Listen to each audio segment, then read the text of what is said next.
And again, short answer is yes. I think that we are very close, not there, but very close. In my high school, I got kids that, based on how they identify with gender, they asked to sit out of conversations that have to do with gender. So let's put my own perspective on gender ideology out. Let's put yours out. Let's look at what I just said. High school seniors that want to sit out of a conversation because gender is being discussed. They're running, they're fleeing. And when we do that, you don't get a seat at the table. Your voice isn't heard. Nobody knows your perspective. Nobody knows your triumphs. Nobody knows your hurts. There's no way to fix anything. We just run and we hide. Well, who taught that person to do that? What parent would teach that?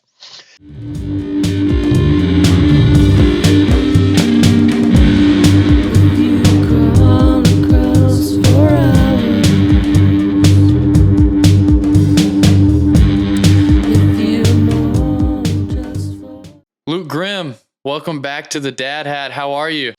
Lee, thanks for having me back on the Dad Hat. I'm doing pretty well, man. I'm on my third cup of coffee. It's 11:15. It's probably too much, but I'm drinking it. Oh, dude, coffee is good for the soul. I would say coffee made me the man I am today, but too much creamer adds to the gut too. So I don't know. You know what's funny? An old wasn't my dad, old pastor told me back in the day that, you shouldn't drink anything that you're not willing to take a bath in. I think I would take a bath in coffee. So I think we're good. Yeah, coffee's used for plenty of things in the medical field too. Oh, I didn't know that. Okay. Well, yeah, we'll move on from that. For those of you listening, Luke Grimm is he has a website, these16things.com, helping out parents and helping out kids move out from the house and doing a lot of great things. And you mentioned your father already, and that's kind of what we're here to talk about today. So my first question is, give us a summary.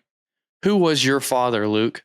Yeah. So it's funny in 2023, everything's like identity and what boxes do we check, and we put each other in groups and categories. So it's hard to pin down an identity for someone that's so important in our lives.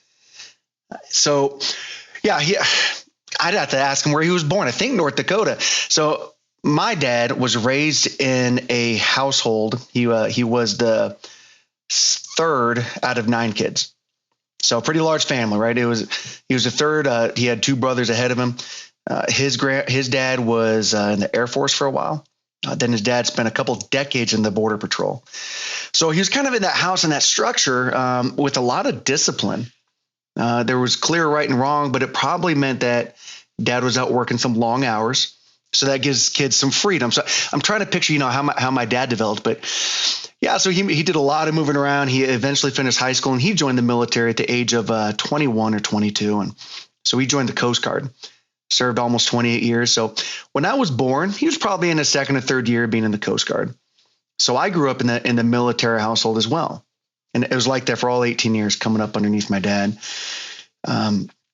So a lot of structure, a lot of discipline, but not the bad kind of discipline some people see on TV. No beating me, and none of that verbal talking down, just a lot of structure. I knew what to expect. I knew how he would respond to things. So I could anticipate. He wouldn't catch me by surprise. So I will definitely remember my dad. He's still alive. We have a great relationship, but very much structure, but a lot of grace and forgiveness in the house as well. Is that possible, Lee, to have structure and grace and compassion? Do those go together? Of course it does. Of course it's possible. It sounds like an accomplishment for sure, because it's probably not the easiest thing to do. Having a routine and structure and discipline, but also having a caring outlook on your kid's life. I think that's a huge accomplishment. So you've said structure and discipline quite a bit. What did that do for your mental state when you were a kid or a teenager? Does that make it easier to be a kid or a teenager? Does it make it harder? Tell me about that. Yeah, I think part of it also has to do with the individual kid. So I would push back against structure. I would push back against some of that stuff and just go do some stupid things. I don't mean just immature. I just mean dumb. So I think part of this also stems, there's another variable in here. So my mom left when I was in about 5th grade. So I remember my brother and I, we would sometimes, mom's gone and dad's at work, and we'd kind of look around the house, and she would leave a couple notes on the pillow, kind of talking about, hey, we read some of these notes she left for him. That's tough as a 5th grader. My brother was in 6th. It's not the kids. We don't want the kids thinking it's their fault, this and that. But man, my mom she left. She had other things she wanted to do in life. And so it was a reverse situation generally where the dad leaves. So my dad was a single dad for a few years, raising 2 boys. My brother's he was a year and a half older than me. And so maybe that's part of the reason I started pushing back, because I don't think structure and discipline by itself is bad. I really can't picture a scenario where having structure in life is bad. And I can't picture a scenario where holding people to task and consequences is bad either. But I think my dad working long hours, I just found freedom just to go out and do dumb things. So yeah, in middle school, we were living in the Baltimore and Washington, D.C. area. And my brother and I, we would sneak out at night and just cause trouble. We would break stuff. We would damage stuff. At one time, we caused $4,800 worth of damage at the high school / middle school, just busting out windows, just setting like tennis nets on fire. And I didn't have a reason, man. If you asked me, hey, dude, put down on paper why you did those things, I couldn't. I really could not. I wasn't mad at anybody. There was no mental health issue. I just wanted to go do dumb stuff. And it wasn't until leaving after 8th grade, we went from Maryland out to Hawaii. We got stationed in Hawaii. That I was able to leave some of those bad influencers behind, because I was about to get popped up on drugs. I think some of the guys I was with when I was in 8th grade already smoking weed, and I don't think it would have been long till I would have gotten in that. So while I maybe rebelled against some things like structure, at the same time, the military moving us was a blessing. It got me away from some of the bad elements. Well, it sounds like the structure at home and you being influenced in Baltimore and the Maryland area, might be 2 separate things. I think first off that I definitely went through a rebellious era in my life. And I'm quite sure that that's something that happens with most, 12 to 20-year-old male Americans. I think that a rebellious stage is part of it. So the structure piece to me is something I wish I had more of when I was, a kid. My dad was a single parent basically, and worked a lot trying to make something of himself, wasn't given anything, that type of upbringing. And, I was kind of free to do whatever I wanted. And I did follow those bad influences that you're talking about for sure. I mean, it's a no doubter. We're the average of the 5 people we see the most, and those were the people I saw the most. So, it's a rough thing to have happen. So, but back to your father, what sort of values and principles did he have, or does he have? So my dad I'm going to use the word evolved. I think that he has evolved over this time. I don't know when he really found the desire to dig into faith. I should ask him that one day. I said, Dad, what point? Because I remember he'd bring us to church, but I couldn't remember any of the churches. I don't think we stayed for very long. Did a lot of church hopping. That's my recollection all the way up to high school. So something in high school, I think, changed. He also got remarried, so I'm certain that helped as well.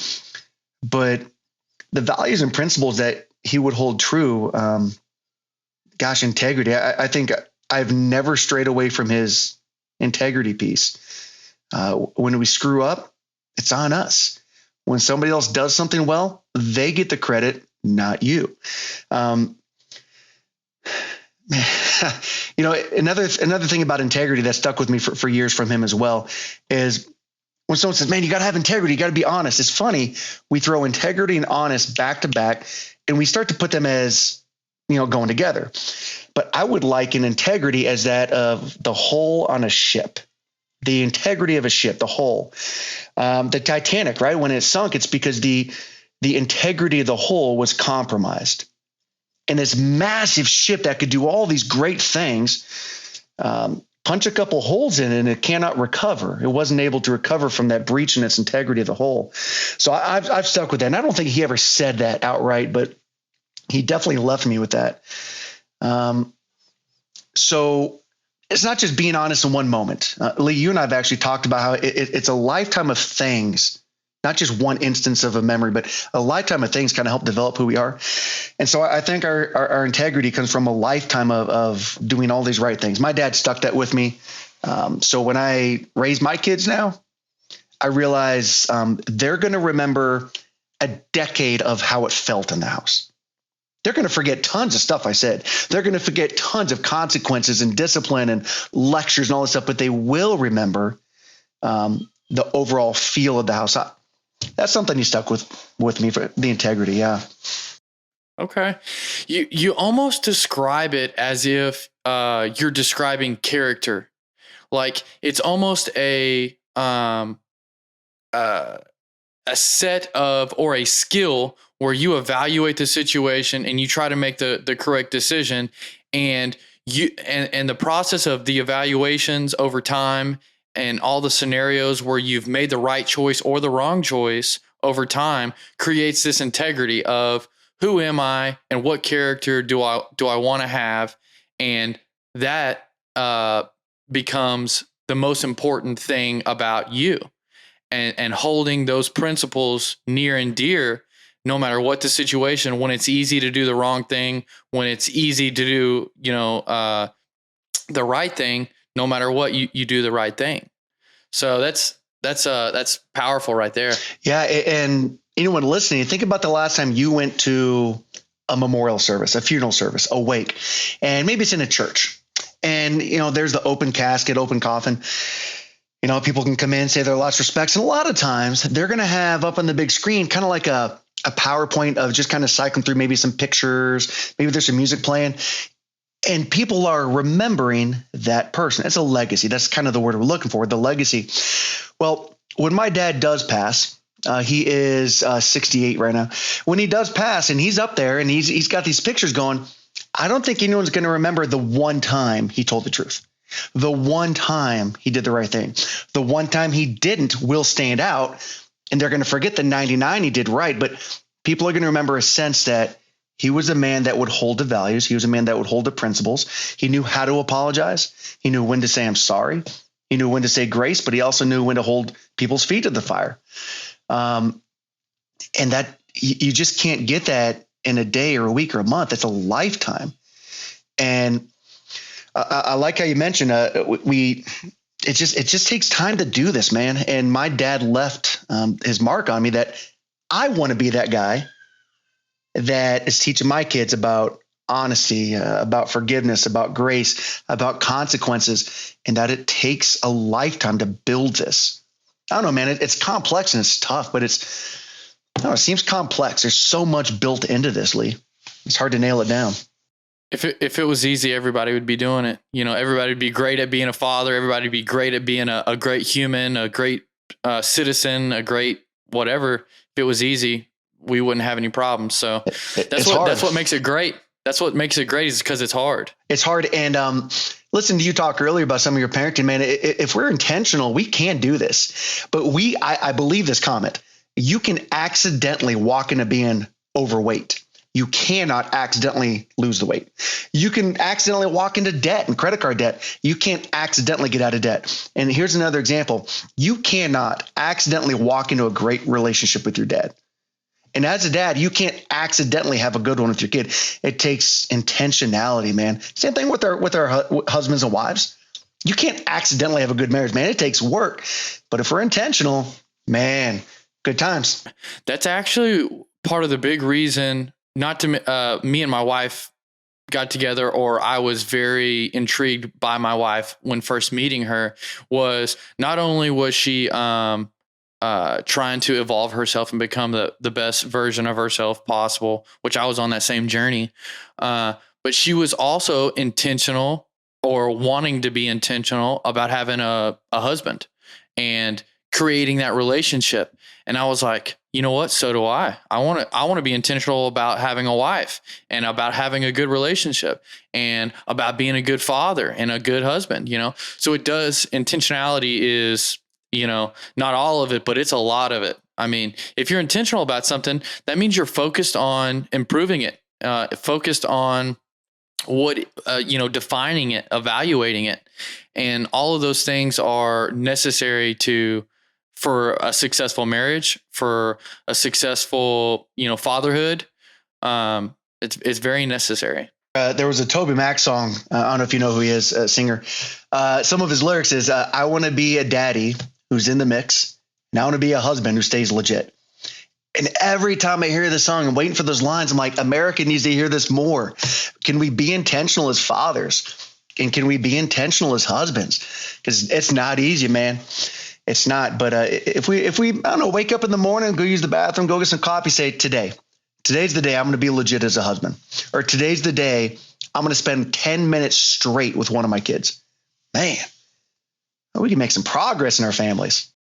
Yeah. So you mentioned just now, so being intentional for you as a father is spending a focused, even if it's 10 minutes with your son or daughter, being focused on whatever the case is. Is that what you're saying? It is. My buddy, he put together these 16 things, and I'm just along for the ride. He put out a video. It's on YouTube for this week's lesson, but this week's lesson has to do with teaching our kids not to put themselves in compromising positions. So I'm going to tell you about intentionality in a second. Let me just explain the 30-second video. So he's got a whole bunch of kids at his house. My kids had to sleep over too. And he's like, hey, what are you going to do? Well, Dad, 12-year-old boy, I'm going to go to the house over there where the parents are going to have a party. Sounds great. No, what could go wrong there? Sweetheart, what are you going to do? Well, I'm just going to go walk down the road late at night in the city. What could go wrong with that? Sounds good, sweetheart. What about you, little man, little 9-year-old dude? Well, there's a white van parked out front giving away candy at night. I should go get some. So like, go for it. And so it's a sarcastic video, but it's like, man, as parents, we don't want our kids to be in those positions. Okay. So that's the video. So now that my kids sat down to watch it, I'm having a conversation with them just last night. We're driving to go do something. And that's the guy, ladies, here's the deal. It's not about blaming the victim, because it's easy to blame the victim. Why was she wearing that? Oh, she deserved that. That's not what we're doing. But sweetheart, there's so many times we could prevent. We could take measures to prevent. And so I had a 15, 20-minute conversation in the car about how we can prevent things from being, putting ourselves in bad positions. And when we got done, I realized we're getting out of the car. I'm like, man, those 15 to 20 minutes, that intentional conversation, it was awkward for them because we had to talk about sexual assault with a 12 and 13-year-old. But they will remember that. And I think those intentional conversations will help them, I don't know, be more careful in life. I'm so scared of having a daughter. Oh my gosh. I only have a son. He's 2 years old. And I'm so afraid of having those conversations with my daughter because they're going to be necessary, and it's imperative that they happen. Just like, like you were saying, they got to happen. Well, I was going to say, if we don't have those intentional conversations, who will? Right? Who's going to? Most people won't, because they're like, oh, Lee, those are your kids. That's your job. So I won't. And then, other people are like, oh, those are Lee's kids. It's not my job. And Lee, you get done with work and you're busy and years go by. And all of a sudden our kids are 16 or 17. And it's really tough to have that conversation because they're kind of built in how they think. So yeah, there's that age band of like 10 to 14 where I think they really need to, and they want to hear these conversations. Absolutely. I had the opportunity to be pretty intentional with my son 2 nights ago. Me and my wife, sometimes we play chess in the evening times, and my son was, interested in what was happening that night. And, the game was not going to happen because he was, right there with us and wanting to be. I'm getting the feeling chess is a code name for husband and wife interactions. No. I wish. But no, we were playing chess, and I had the ability to, stop the game and teach him all of the chess pieces. And he's 28 months old. And what was crazy about it is it took 10 minutes. He was focused the entire time. He was like, what is this? I was like, this is a pawn. This is a rook. This is a bishop. And he can now name them with just 10 minutes of intentional, focus. And man, it was not only gratifying for me to be able to pass that on to him, but he was also extremely excited about learning something new. And that is, man, I'm so thankful to be a father of a healthy kid and all that good stuff. Yeah, buddy. And 28 months. So he's not going to be an adult and remember that, right? 28 months old. But when you set enough of those up over the years, he will always remember, man, my dad, he would always stop what he's doing and give me the time of day. He would always teach me something new. He would always bring me into his world. That is like it takes intentionality to build that, because we can easily not. It's easy to walk into a bad relationship. Good job, man. And did you play him and whoop him? We were trying to get into the stage of setting the pieces up where they go, on the board to start a game. That was a little bit beyond his, comprehension for sure, but he understood that each piece was its own piece and each piece had its own thing and its own name. And that was just so gratifying for me that, it was amazing. That's good, man. That's a great story. You make me want to go teach my kids chess. Yeah, chess is fun. Funny thing about chess, I'd never really played. I knew of the game, of course, but my wife knew how to play.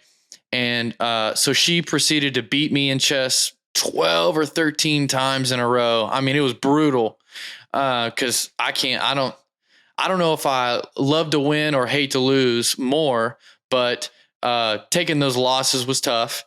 But it was good because I learned how to play. And I would say I overtake her more now, even though the other night she whooped me good. She's good at chess.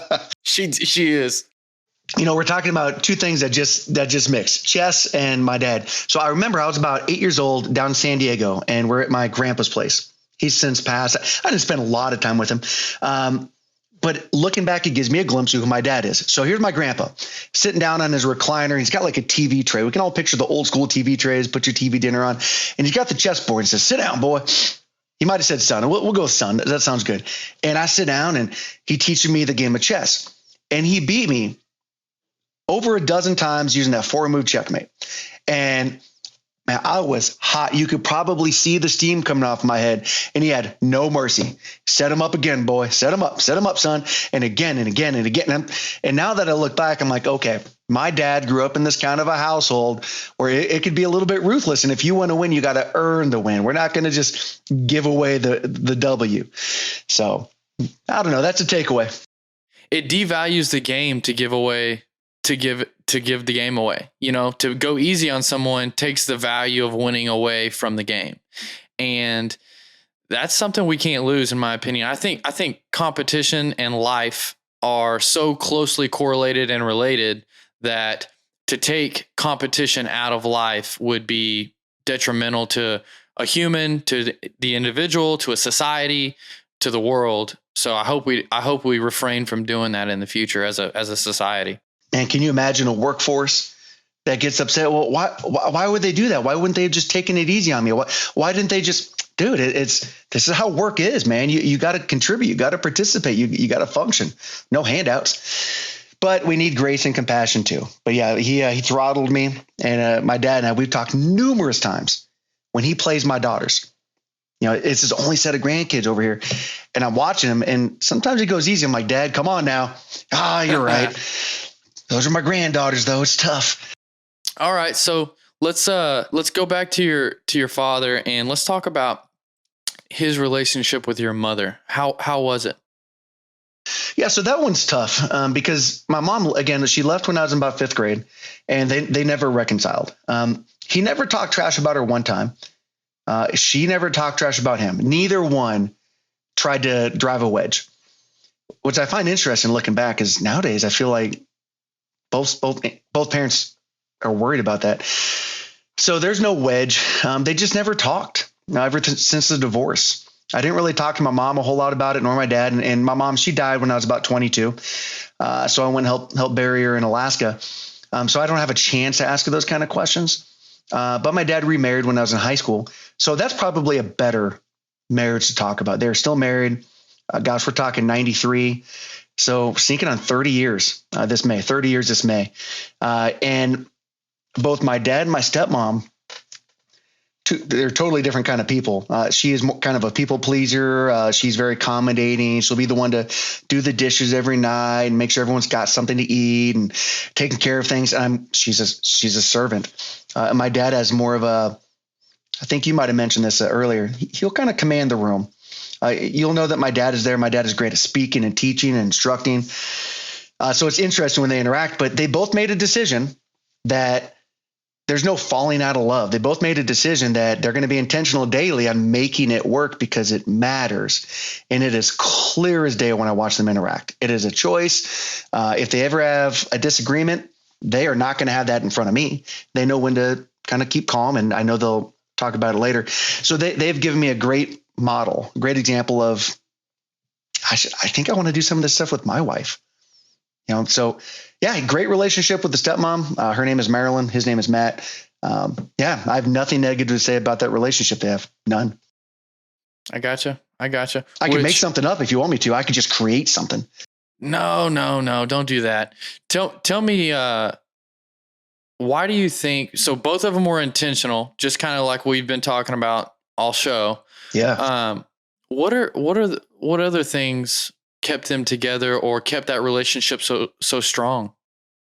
So I don't know how deep we want to get in faith. And again, you can steer the course here as you see fit. But the rule book, the playbook that they go by has a pretty good foundation on relationships, on how to treat people, how to care for people. And if the Torah had it, if the Quran had it, if the Bible has it, if any religious book has that, I'm interested in that. Having a good example on how to treat and how to take care of others and love each other. And they took the greatest commandment to love each other, like yourself. They took that to heart. And it's also tough because I hear a lot of people really quick to be the victim. Oh man, my dad did all this nasty stuff. My mom this, and I got it. It makes for an interesting story. It's a captivating story to tell.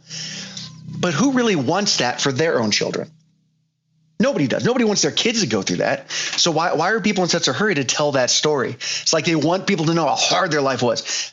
I have other challenges in life. It was not my dad. It was absolutely not my dad. My dad gave me a great example. And I'm hoping you'll have my kids on in a decade, right? And you'll be like, hey, kids, tell me about your dad. And they'll have the same story. Can you imagine if households all across America said, let's stop trying to make victims and let's try to make this stuff work? So my dad gave me an example that works. And I believe wholeheartedly the New Testament has given him a role model on marriages. Beautiful. And I think that the functionality of Christianity is maybe, one of those wonders of the world or whatever, because I do believe it's a great, just like you said, a playbook, and to utilize it as a playbook is, it's wonderful because it works many times. It works. So here's my next question. And you've been giving a lot of praise to your father, and I'm going to try to get you to think a little bit on this. But if you were to go back in time to, 43 years ago and whisper in your dad's ear some advice about raising you, what would that advice be? Creating a significant emotional event is tough, but we remember them. We remember maybe there's one teacher from high school or middle school. Maybe with all the moving around I had, I remember a single one teacher of all 12 grades, all 12 years, one, because she had these conversations, significant emotional events. Well, creating them is really, really tough and really challenging. So I look back in the significant emotional events with my dad, and I got in trouble, and it's how my dad responded. I have actually a few of those in my head. So if I had to give him some advice, it would be to sit me down and say, son, if you continue this route, you will not have these doors open. You will close these doors. Now you go handle your life, teenager boy. You go make these decisions, but I'm going to tell you, these are how doors open and these are doors close. These are the consequences outside of the house. So my dad set a really good expectation in the house. No doubt. I think we spoke about that. I knew what was right and what was wrong in the house, but my idea of consequences didn't really go much further than the doors. I'm like, okay, if I do this thing wrong, I'm in trouble in the house. When I was in 12th grade, I was worried I was not going to be able to join the military. I had already signed up. Then I got in trouble a couple times.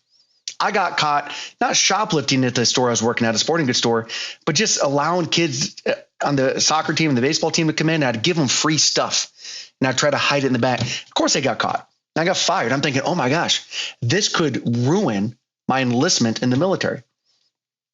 I didn't think about consequences expanding past the here and the now. Well, my dad had something I didn't have. He had perspective. Just like you do at your house, you have perspective. Your kid doesn't.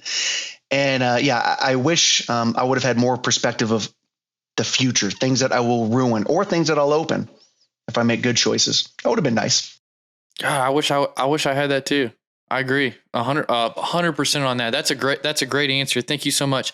Hey, I wanted to bring up something I heard the other day on the Valuetainment podcast. I can't remember that guy's name, but he's a host of a podcast. Seems like a conservative guy, definitely Christian.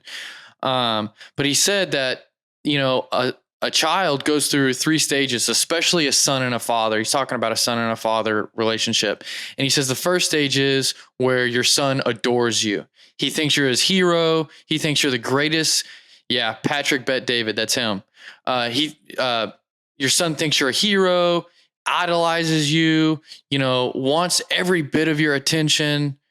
And then all of a sudden, 8, 9, 10 years in, it flips. It goes to 100% disdain for everything that you have to say.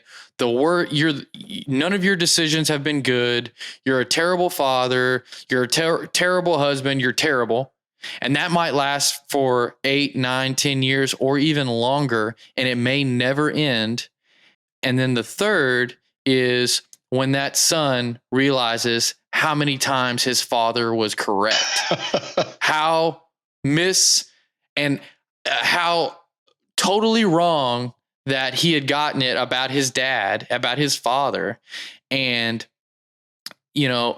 I would say that's so true about me for sure, because, I can look back and my dad was not there a lot from the age, 13 to 20.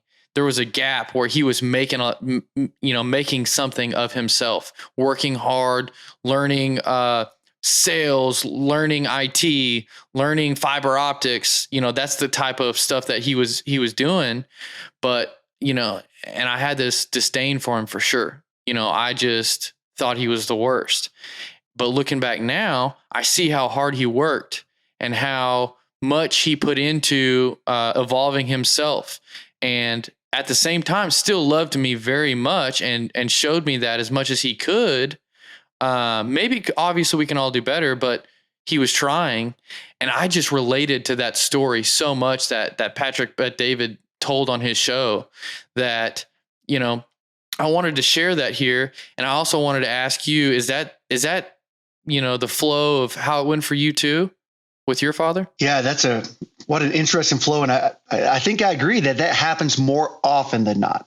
Right. Some people listening like, that's not my story. And some people like, yes, that is precisely what happened in my family. I don't know if I've shared this with you before about the funnel concept. Like you're putting windshield wiper fluid in your vehicle. Okay. So you have a funnel and you got the kind of the nipple tip, the tiny part that you put face down. So I want everyone to picture that funnel. You got the big wide end, then it narrows. Put the big wide end on a table. That represents freedom. Do what you want, listen to what you want, say what you want, do what you want. But then as they get older, now you're moving up the funnel. As they're getting older, and me having the 7 daughters and then a little boy, This is really true for my daughters. I tend to care about what they listen to, who they hang with, how they talk, what they're thinking, their opinions. I care about this stuff. Now the funnel gets tighter and tighter. That is us as a parent restricting. Like, wait a minute. I don't approve of my 13-year-old listening to this music. Restriction. I don't approve of who she's hanging out with and hanging over. Restriction. I don't like what she's got on her phone. Restriction. And as that restriction comes on teenagers, now they're about to leave the house. And if that is how they remember us, that's tough. Absolutely, they're going to think that we don't get it. They're going to think that, not that we're old fuddy-duddies maybe, but they're going to be like, my dad is so out of touch. He doesn't get it. He doesn't know. And so what do? They go and rebel a little bit. Then they learn, they get their own experiences. Then they look back and say, dang, my dad got it. Okay, well, take that funnel and flip it. So we got the tiny narrow part that's on the ground now. And it's going to open up at the top. So at the bottom, you got the 1, 2, 3, 4, 5, 6, 7, 8, 9, 10-year-old. You got restrictions. It's not healthy to do these things. I'm not going to let you. In year 3, I really don't need to give you the why.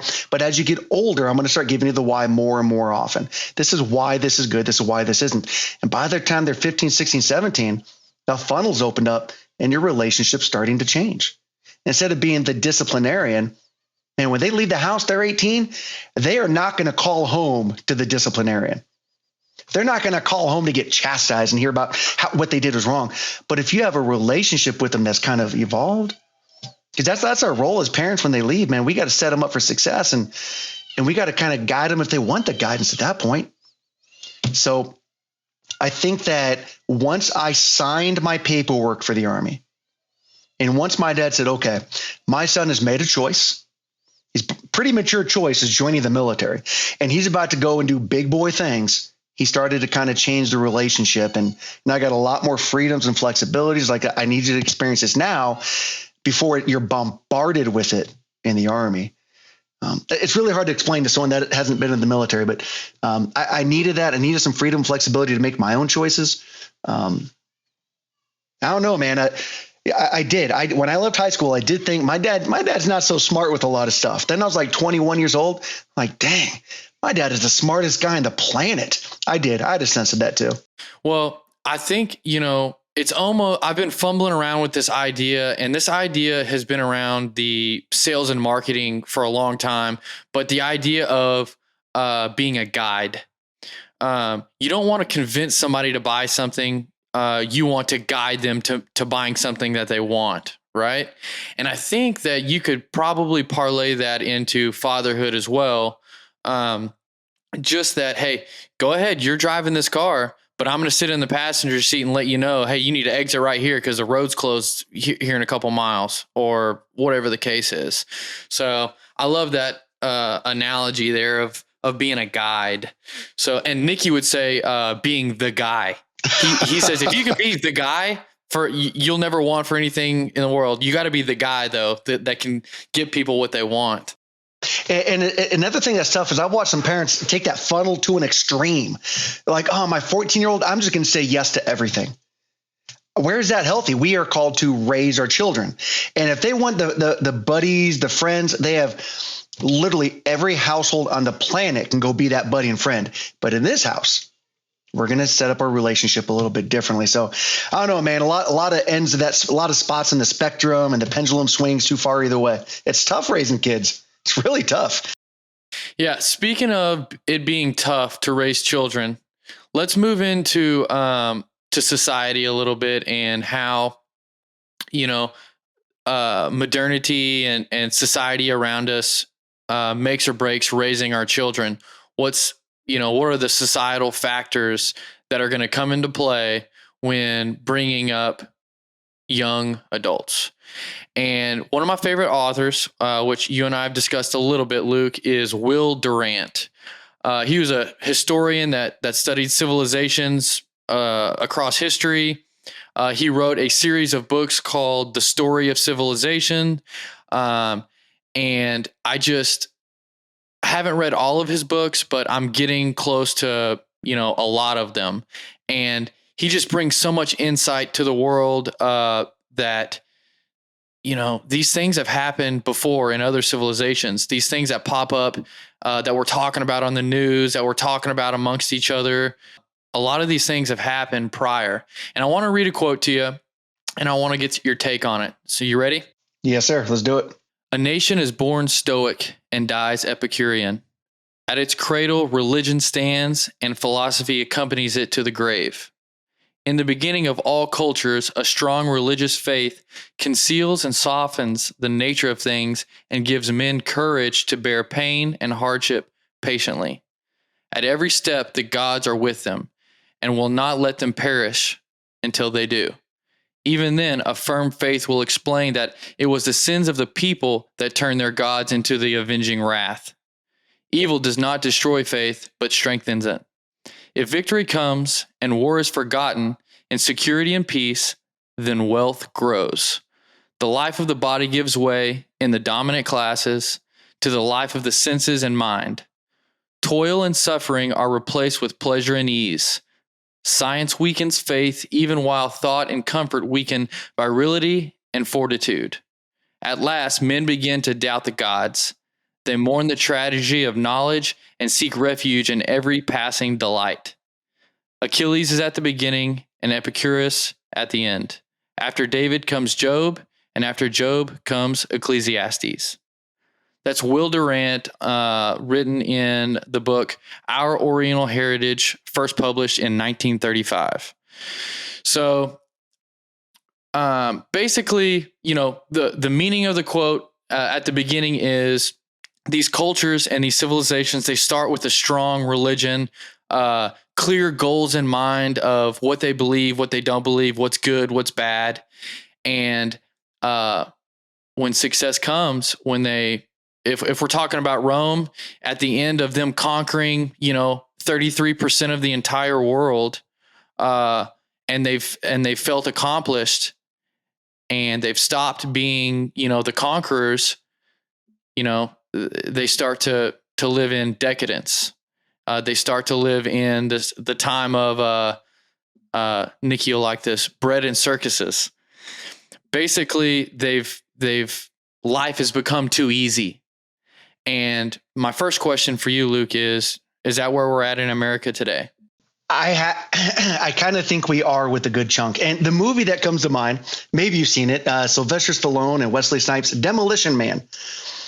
So, so Wesley Snipes and Sylvester Stallone, cop and criminal, and they're banging it up, and they eventually get cryo frozen. Then they're brought up, I don't know, 100 years later, I don't recall the amount of time, and everything's peaceful. Crime is gone. Well, Wesley Snipes comes out and starts wreaking havoc, but everyone's soft. Nobody knows how to handle. Nobody knows how to deal. Okay, take that concept and remove crime, but just nobody knew how to deal with this thing. No one knew how to handle this stuff. So as a high school teacher, and again, short answer is yes, I think that we are very close. Not there, but very close. In my high school, I got kids that, based on how they identify with gender, they asked to sit out of conversations that have to do with gender. So let's put my own perspective on gender ideology out. Let's put yours out. Let's look at what I just said. High school seniors that want to sit out of a conversation because gender is being discussed. They're running, they're fleeing. And when we do that, you don't get a seat at the table. Your voice isn't heard. Nobody knows your perspective. Nobody knows your triumphs. Nobody knows your hurts. There's no way to fix anything. We just run and we hide. Well, who taught that person to do that? What parent would teach that? Okay, so let's look back in just the last 100 years. All right, let's really look under the microscope, because that is pretty small in the vast, timeline. People talk about the greatest generation. I'm not here to make a case that they are or aren't, but people talk about the generation. World War II affected America. Pretty much every section of America was affected by either going overseas or knowing someone overseas, a son or daughter overseas, a parent overseas, or running the factories here, or people are affected at the schools.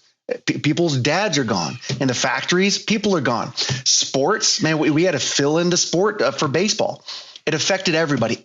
America had skin in the game. They did. Now, those people come home, and we can call them the greatest generation. I do actually enjoy that debate. But now those adults are having kids, and they're trying to explain the best that they could. This is why we fought World War II. And however it is they phrase it, they would generally sum it up. They'd oversimplify it. There's all this evil, there's this nasty, and grown men had to go do grown things. We need to protect our freedoms. I summarized. Of course, there's more to that story.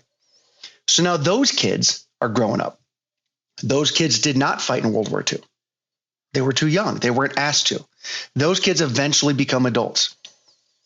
Well, they didn't have to fight for the things. They were taught by people that did.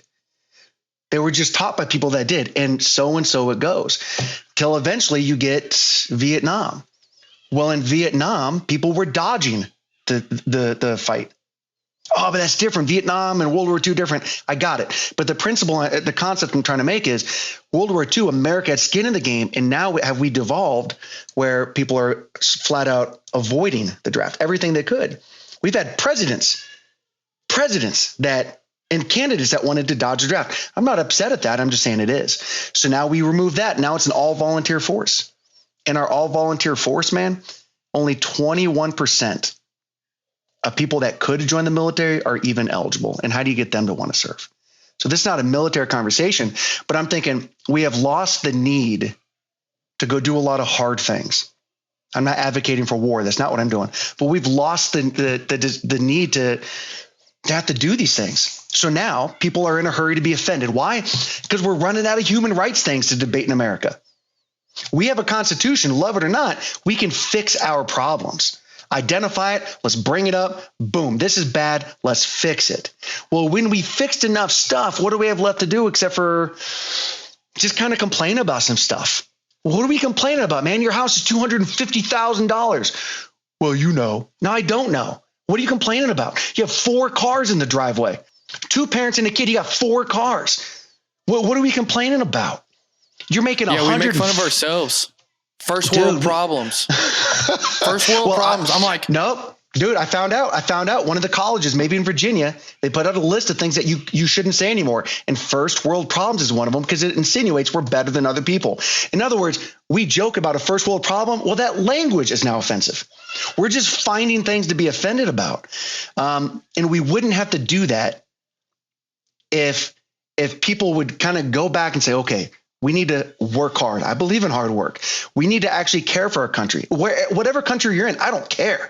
Care for where you are. Care for what you're part of. Man, I'm going to get on a soapbox here. I didn't mean to do all that. No, it's quite fine. So you're saying we have a lack of duty.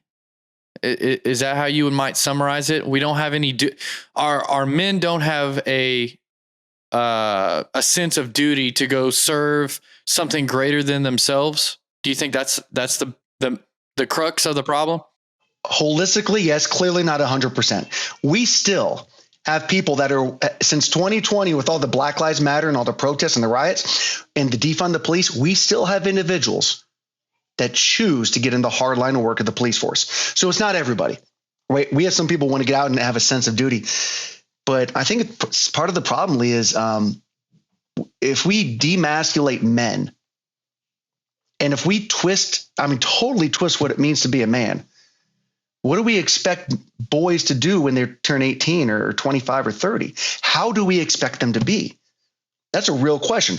Oh, well, we're interchangeable. We're not. We are not interchangeable people. And so I have a men's group in my church that I lead, and we cover this all the time. But what does it really mean to be a man? How are men portrayed in movies? How are men portrayed in culture? There's lots of answers there. I would say, what does it mean to be a man? Stand up for your character, be a protector of your family, put your family first as far as your priorities go, continue to grow and gain wisdom and knowledge. That to me, that's what it means to be a man. That's what comes to mind. Yep. And it's interesting. In all the arguments and debates we have with LGBTQ. And if somebody is trans and they go from being a man to a woman, we can picture drag queens, right? Men that are dressed up as women. It's very interesting to me that they will go to the extreme of what a woman does. It's almost stereotypical.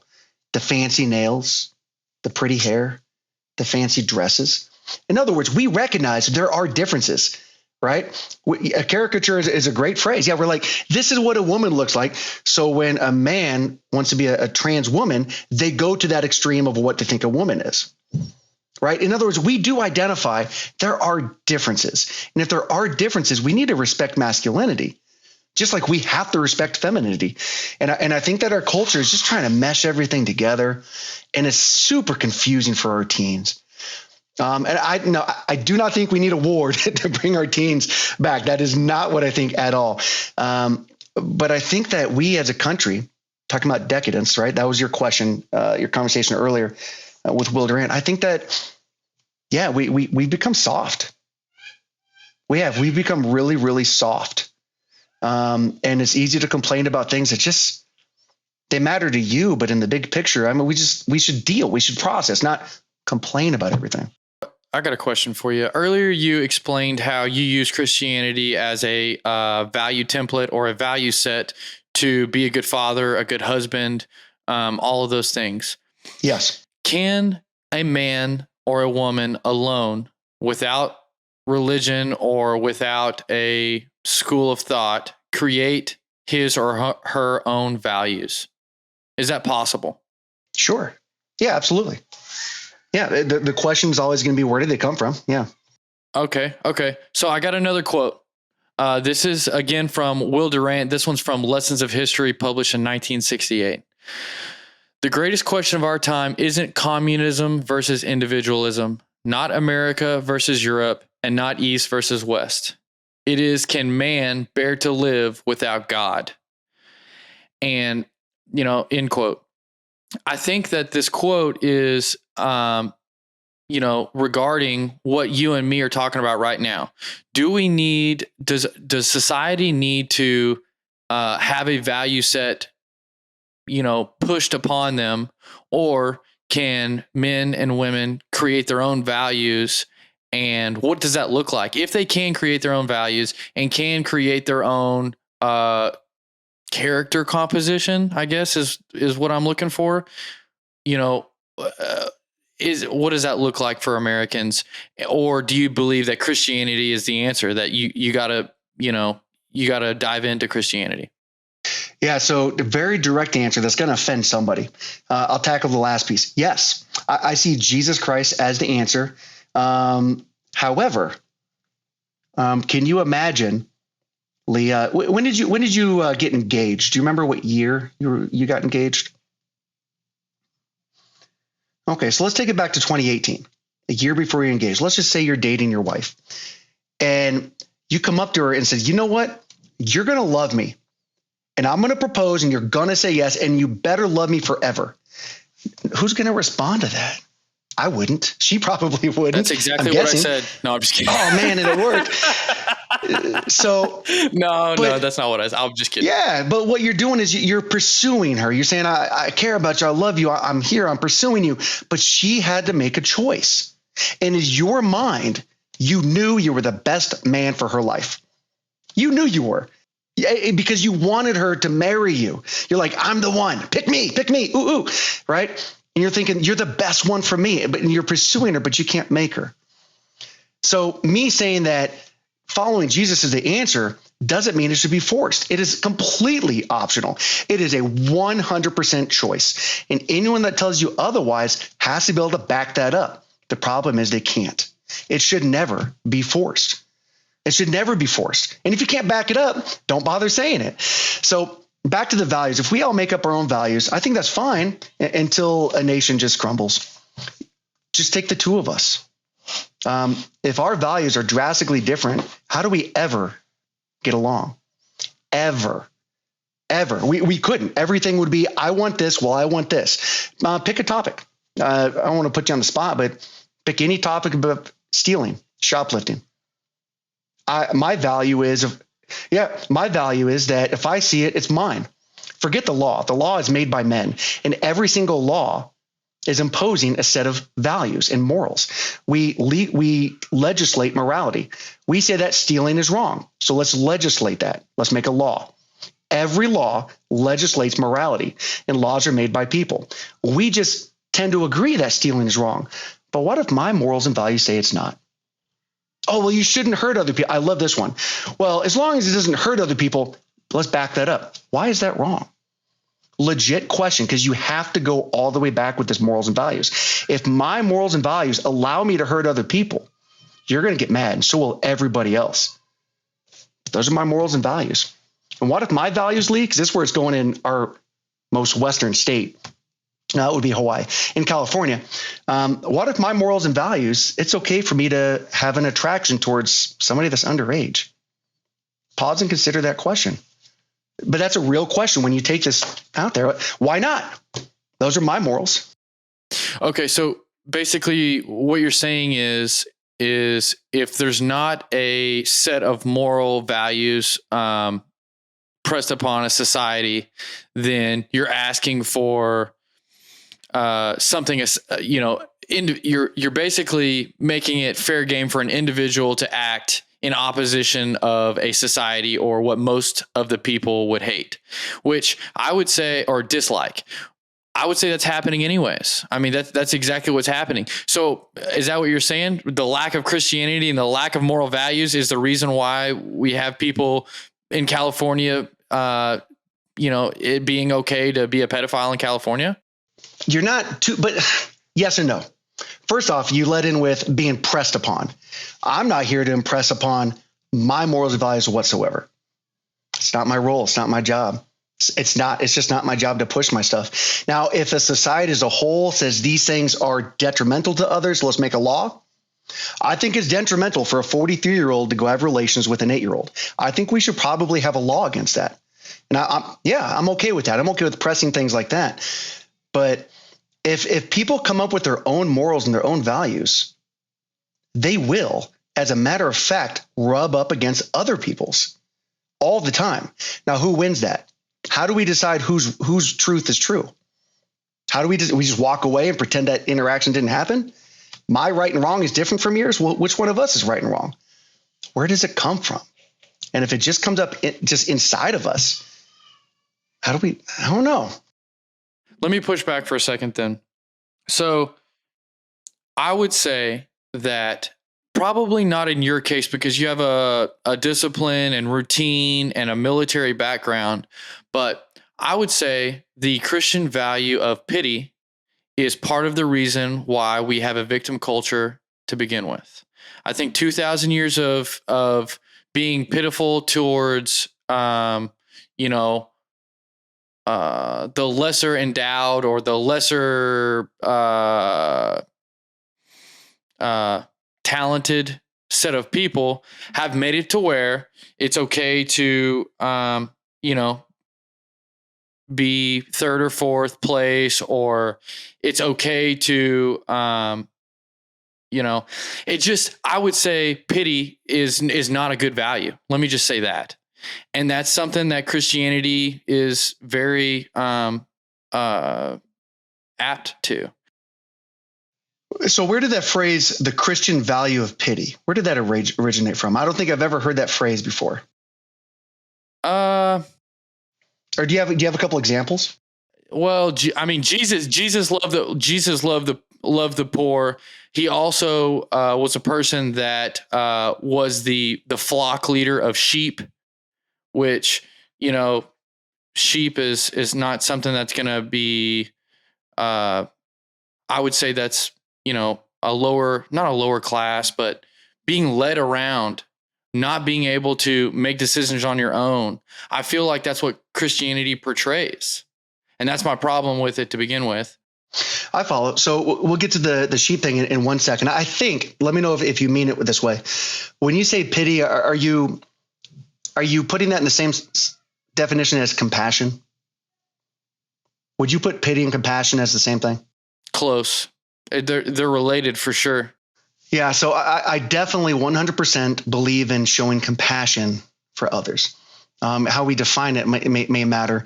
I think that having compassion for people that are in tough spots, if we have no compassion, then it's like, oh, you suck, man. Just sit there on the side of the road bleeding out. Yeah, I don't see that as being a healthy moral value because it shows no value in the person. And I happen to value you Lee. I know we've never met face to face. We've never shaken hands. But as a person, you're a husband, a father, and as we've talked to, you clearly care. But even if I didn't know all that stuff, I see the value you have as a person. You have a lot of value. People around you that value you. You add value to your house. You care for your wife and your family. And if I were to see you bleeding out and I said, I have no compassion for you, I just devalued you as a human being. I don't get along with that. Now, I think sometimes we get mixed in with modern day culture and politics that, oh, you identify this way? Well, you're dead to me. Whoa, where did that come from? That's a hard line stance. But I think showing value in people and compassion is showing love. And if someone is down and out, we have some choices. We can help bring them up or we can just give them stuff. I'm against just giving them stuff. I'm against that. But I am in favor of helping people get up to their potential. But that's a whole conversation by itself, isn't it? Honestly, though, I didn't have a good comeback there to articulate my ideas on. It's more of a feeling for me that doesn't sit well when I went 16 years to a Methodist church, the same Methodist church, and took so much value from it. Don't get me wrong. I think there are plenty of things within Christianity that are life-changing and structure building and really, really great for an individual. I think Christianity as a religion, as a functional religion, is the greatest we've ever seen, obviously. I mean, the calendar, time, everything's based around, Christianity, and it's worked, and it's taken time and effort to make it work. But there's some things that I have not been able to overcome with it as well. If you don't take Jesus Christ as your Lord and Savior, then you're going to hell. I'm a no on that. It's like, first off, that's basically saying, who's going to heaven and hell, which I'm a no on. And it's also just totally disregarding all the stuff that happened with Constantine and the people that decided what books and what to put in the New Testament and not put in the New Testament, and a bunch of stuff that was like, well, there's some manipulation going on there, which I can't get over that either. And the other thing is, one more thing I can't get over is I feel like describing heaven and hell takes away from current life. But I feel like believing that the next life is better than this one takes away from human potential in the current life. And so that's kind of my cruxes there. No, those are huge. Those are big roadblocks, man. Yeah, I will absolutely validate 100% of what you just said. However, now there's a however. Volition is the number one reason I found that people don't choose to read the New Testament or even just to hear anything about Jesus Christ. In other words, we do things of our choice, our own volition. And I don't like the way this sounds, so I'm out. I don't like what this could mean for my life, so I'm out. Well, neither of those things matter to me more than this. What is true? Now, if what is true, you don't like how it sounds, well, these facts don't care about your feelings. That's not Luke to Lee. That's just, they even have t-shirts about that. Facts don't care about your feelings. So the problem is if these are the factual things, and we can prove about 90% of it, and the other 10%, there's some real faith in there. Every religion, to include atheism, there is a leap of faith you must take for that set of beliefs. The word beliefs in there. So you don't like how it sounds, or you don't like what it means for your life. And so a lot of people are like, dude, I'm out. But what if it is true? So let's take some of that at face value without digging too deep. If what Jesus said truly is true, and this is tough to hear, I am the way, the truth, and the light, and it is through me. Okay, if that is true, that means Muslims, I'm sorry. Hindus, I'm sorry. You could go on and on down the list because every single one of these religions are at odds with core beliefs. So I see that bumper sticker that says coexist. Have you seen this bumper sticker? Like the C? Oh, yeah. Oh, yeah. Yeah. Well, what does that mean? Does it mean we should just get along? I'm cool with that. But those religions are all at major odds with each other. None of them can be true together. Christianity cannot be true along with Islam. They cannot both be true, just one or neither. And it's like that down the road. So, okay, like, well, which one's real then? Which one's true? And so people over history, man, I mean, some really, really sharp people, atheist people that said, I'm going to investigate this and prove this whole thing to be a sham. And there are books after books after books written by these people said, dang, at the end of the day, this stuff is solid. I mean, doing all of the investigation, I mean, these people are at a loss. Like I did not expect to find this sort of evidence out there.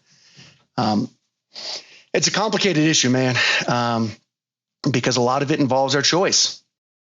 Yeah, we could go on and on about it. I would say that if you're looking for a value template and looking for a great way to live your life, it's a good choice to make right there. And, you know, C.S. Lewis, you know who C.S. Lewis is? I'm sure you do. I sure do. Yeah. He wrote a book called The Screw Tape Letters. I've read it a few times, where it describes, you know, some of what Christians and the like would say, you know, demons are speaking to you and stuff like that. But it describes practical things that happen in life. And it was such a great book that I would recommend that book to anybody. C.S. Lewis, The Screw Tape Letters. Now, all that being said, we kind of got off of society there for a few minutes. Has society lost religion, and has society lost God? So I've heard this phrase, a post-Christian era. And you look at data of how many, especially youth, 18-year-olds, when they leave the house, they're also walking away from churches and from faith. Yeah, I mean, we could go down the road of why that is, you know, why, but not even digging into that. Yeah, we have a lot more people that are choosing to walk away from faith. But it's a choice. It's always a choice. Now, I would argue, though, that culture has tended to be wrong time and time and time and time and time again. Decade back, decades. So if this modern day culture chooses to walk away from faith, does that mean that culture is all of a sudden right about something? Is it a roller coaster going up and down? Will we look back in the 2010s and 2020s and say, wow, I can't believe we did this stuff? Yeah, maybe. So just because, man, a U.S. history teacher in 2050 is going to look back on us and say, what the heck?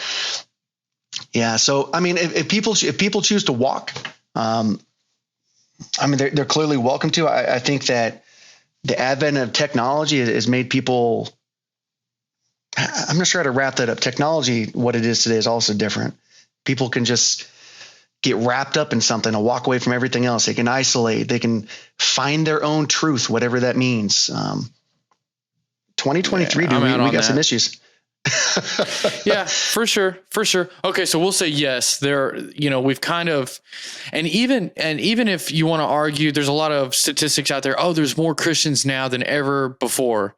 Well, there's also, you know, 7.6 billion people, you know, on the face of the earth right now, and just because there's more Christians now doesn't mean the proportion's more. You know what I mean? So I would say we've kind of lost, you know, religion as a big piece of our society. And, you know, us discussing religion started with, do we need it? Is it something that we have to continue on? And if the answer is no, what does the world look like without it? I think it depends on what the religion is, first off. But do we need it? Gosh, that word religion itself just to me implies a building. It implies a set of rules. Like those are the top two things that come to mind when someone says religion. I think about a physical building and I think about rules. I don't think a lot of people are. That's how it was designed. I mean, that's where it started. You know, Rome moved from pantheism, from paganism for believing in tons of gods to Christianity because Constantine realized, oh, it's a better way. It's a better strategy to rule a people. And that's why Christianity grew like it did, is because Rome adopted it. And, you know, that piece right there, to me, puts a big ugly mark on the word religion, just like what you were describing. I think religion does mean, a building and rules and all that sort of stuff. But I'm sorry to cut you off, but I would say that's exactly what it was, is a set of rules. And you know what it's missing? It's missing one idea and one word I love. So I don't think that we should go to church. I think that we should recognize that we are the church. We people. Jesus didn't have a building that said, all right, guys, it's Sunday morning, 9:00. Never, not once. Not once. It was not for Jesus. It was a people. And then that brings me to the other piece, which is a relationship. And so different religions have different ways to get to where they say that they're going to go. But, just because today we're talking about the Bible, but Jesus kept coming back to relationships again and again and again. And if we can get the image of a building out of our head, even though that's where we can go to gather and have like-minded individuals. So there's value in that. But still, man, the image of a building doesn't really do much for me. And the idea of a whole bunch of rules, having a whole bunch of rules, that doesn't do anything for me. What if we could strip away these rules? I mean this wholeheartedly. This is from someone that follows Christ. What if we could strip away all rules, 100% of them? And now we say, okay, what did Jesus say? He said, follow me and love each other. That's actually a pretty parsed down version of what he had to say. Man, people try to trap him. Which one of these commandments, which one of these rules is most important? Dude, love one another. Dang. Okay, if you follow Christianity, that's what he says, number one. All these rules, man, it keeps people out of a faith. It makes people pretty hesitant to get involved in a faith. And then, Lee, as soon as we have all these rules, someone comes to the church and like, oh, there's Lee. There's Luke, man. I saw them just last weekend at the strip club. Oh, Lee and Luke must be hypocrites. Why am I going to go to a place full of hypocrites? I get it, dude. When you lay down all the rules, you better follow them all or else you're a hypocrite. So I have an issue with the word rules, dude. Well, but that's the thing. That's the rules are what keeps the society going. That's what we're talking about. It's not the question of communism and individualism, America versus Europe, East and West. It's, can man bear to live without God? And when he's saying that, I don't think he's talking about spirituality right there. I think he's talking about those rules and being able to not self-destruct without those rules. But here's the thing. You did just describe the one that probably negates the rest and stands the test of time, which is love one another. And maybe treat people how you want to be treated. The golden rule. That's almost the same to me. That's the same. Love one another and mutual good treatment. Yeah. I think those are both very real things that we could take on and keep. So I guess the question is, without the rule set, let's say the rule set's thrown out the window, which you can make a great argument that it has been thrown out the window in America. What happens? I mean, are we gonna set up our own values? And what are those values going to be? I hope it's not, everybody has their own truth, because that sounds like death. That's what it sounds like to me. I agree. No, I agree, man. There's so much here to take apart. If you take away all the rules and all that you're left with is love the God with all your heart, mind, soul, and love your neighbor like yourself. Boom. When pressed, Jesus said that's what matters. Okay, so let's say we stripped away all the rules and say, okay, I'm going to love each other. Well, now what do I do? How do I go about life? What's right and what's wrong? Good news, man. This dude that we're talking about, this Jesus guy, he gave all of these things, not rules, but dude, these are the ways that you want to live. Well, those are rules. I'm not trying to. It's not. Everything that he says involves taking care of each other and showing love. Okay. So let's say infidelity. Instead of making a law about infidelity, let's say there is no law, right? And we realize that, dude, you went out there, you cheated. Dude, you've got 3 wives. Dude, you've got this. You've got kids with 16 girls. You got all these things. Instead of making rules about that, we do need some common ground, but each person's got a relationship with Christ that they got to square away. Not me. I've got my own junk, man. I've got to square those circles all on my own. I'm not going to get into Lee's business. That's between you and God, right? Now, when you go and physically hurt somebody, I do. I completely understand why we have laws in the books about hurting people, physically assaulting. I got it. We need a society not to just crumble. But we're talking about morals and values, man. I'm not here to make a law about LGBTQ. We brought that up a few different times. That's not my role, dude. Christ said these are the things I think you should do to love each other and love God. And if you think that your lifestyle, whether you're straight or not straight, if you think it's pairing up with God, dude, that's on you. It's not on me. I love it because, dude, at the end of the day, you keep going back to the same thing, which is love one another. And I think loving God is something that is mysterious to most people, and it's hard to talk about. But I think I believe that God is more related to you as a person than most people think. I think the problem is most people think of a guy riding on a cloud or some guy that looks like Zeus or, et cetera, which is such it's a silly thing to, which goes to my other problem with religion. And that is thinking that humans can understand metaphysics or what God might be. I just, to me, that doesn't make any sense to even try. Or to think that it's possible. But I think that your conscience and God are very closely related, and your subconscious is very closely related to what all of the people that talk about religion and God throughout history, all the greats, is kind of what they're talking about, in my opinion, is, when you pray, praying, even if you're an atheist, I can't remember the book I read, but even if you're an atheist, praying will actually improve your life. Whether you believe in a Christian God, a Muslim God, or whatever kind of God, it will still improve your life. And that to me is some hard evidence that, that there's something there, that people have been talking about something, it's not just total BS. So, but I like where you're going. Yeah, I think the Bible is God's way of talking to us. It's for us to read it. Prayer is our way to talk to God. And prayer is prayer is tricky. People are, oh man, I heard from God. I got to go do this thing. What does that look like? What does that sound like? What does that feel like? I heard from God. God told me. I like how you said subconscious, and I go back to Pinocchio with little Jiminy Cricket, right?